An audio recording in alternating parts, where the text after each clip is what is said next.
नमस्कार दोस्तों। सोना चांदी नहीं खरीद पा रहे हैं तो अक्षय तृतीया पर खरीदें ये 5 चीज़ें। बढ़ेगी धन संपत्ति और मिलेगा महापुण्य। दोस्तों, अक्षय तृतीया 10 मई दिन शुक्रवार को है और इस तिथि को स्वयं सिद्ध मुहूर्त माना गया है। मान्यता है कि इस दिन बिना देखे कोई भी शुभ कार्य किया जा सकता है।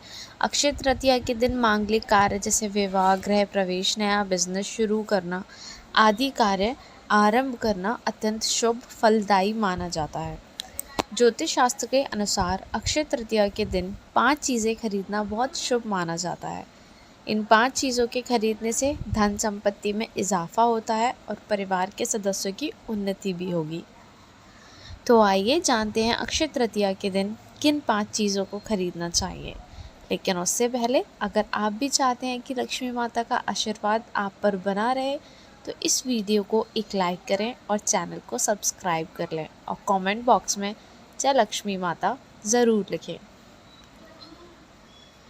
नंबर 1, अक्षय तृतीया के दिन रुई खरीदने का विशेष महत्व है। अगर आप कोई महंगी चीज़ नहीं खरीद पा रहे हैं तो इस दिन रुई खरीदना बहुत शुभ माना जाता है।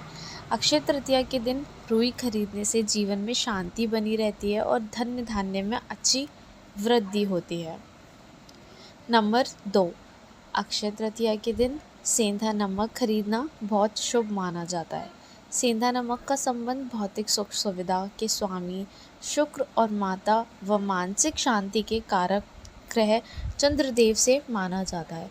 इस दिन सेंधा नमक खरीदने से धन संपत्ति में इजाफा होता है, लेकिन इस दिन सेंधा नमक का सेवन भूलकर भी ना करें। नंबर 3, अक्षय तृतीया के दिन मिट्टी की महत्ता सोना खरीदने के बराबर माना जाता है।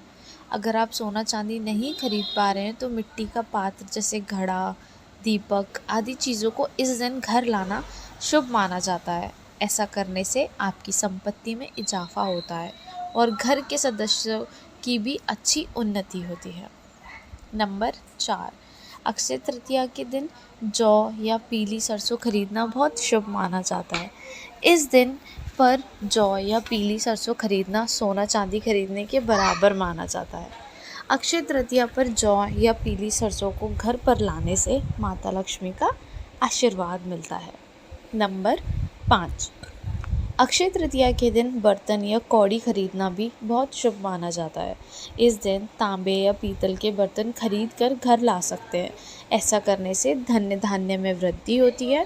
वही कौड़ी माता लक्ष्मी को बहुत प्रिय है और इस दिन कौड़ी खरीदकर माता लक्ष्मी के चरणों में रख देने से धन से संबंधित समस्याएं कभी नहीं होती हैं। नंबर 6, सनातन परंपरा में धन्य धान्य के लिए देवी लक्ष्मी की पूजा का विधान बताया गया है। ऐसे में इस साल अक्षय तृतीया पर माता लक्ष्मी की कृपा पाने के लिए उनकी चरण पादुका खरीद कर लेकर आएं और उसे विधि विधान से स्थापित करके प्रतिदिन उसकी पूजा करें। माँ की चरण पादुका की पूजा करने से आपकी किस्मत शीघ्र ही चमक जाएगी।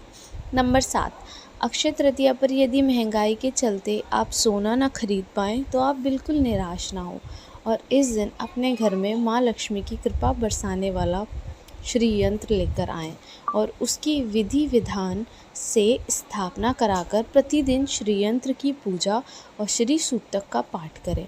हिंदू मान्यता के अनुसार ऐसा करने पर साधक के घर में हमेशा धन्य धान्य भरा रहता है। नंबर 8, अक्षय तृतीया के दिन पारद शिवलिंग को घर लाकर पूरे विधि विधान के साथ पूजा करें। इससे माँ लक्ष्मी के साथ भगवान शिव की भी कृपा हमेशा बनी रहेगी। साथ ही घर में कुबेर देवता का भी वास होता है, इसलिए अक्षय तृतीया के दिन पारद शिवलिंग अवश्य लाएं।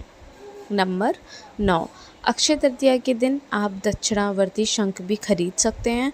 दक्षिणावर्ती शंख माँ लक्ष्मी को बेहद प्रिय माना जाता है। कहा जाता है कि इसे घर में रखने से हमेशा सुख समृद्धि का वास रहता है। नंबर 10, हिंदू धर्म में घी को बहुत पवित्र माना जाता है क्योंकि यह न केवल बुराई को दूर करता है बल्कि कई बीमारियों, स्वास्थ्य संबंधी समस्याओं और नकारात्मकता को दूर करने में भी मदद करता है। घी का इस्तेमाल पूजा के साथ हवन आदि में भी किया जाता है और घर में घी के दिए जलाने से सभी नकारात्मक शक्तियों का नाश होता है। और घर में सौभाग्य आता है। यदि आप इस दिन घी की खरीदारी करते हैं तो आपके जीवन में सदैव खुशहाली बनी रहती है और ये सभी बुराइयों का नाश करने में मदद करता है। नंबर 11, अक्षय तृतीया पर एकादशी नारियल खरीदना भी बहुत शुभ माना जाता है और इस अर्पित करना भी बहुत शुभ माना जाता है। हिंदू धर्म में एकादशी नारियल को माता लक्ष्मी का ही स्वरूप माना जाता है। नंबर 12, मान्यता है कि यदि आप अक्षय तृतीया के दिन अनाज खरीदते हैं तो आपके जीवन में कभी भी अन्न की कमी नहीं होती। दरअसल अक्षय का अर्थ है जिसका कभी क्षय ना हो, यानी कि जो कभी ख़त्म ना हो सके। यदि आप इस दिन शगुन के तौर पर अनाज खरीदते हैं तो आपके जीवन में कभी भी अन्न का अभाव नहीं हो।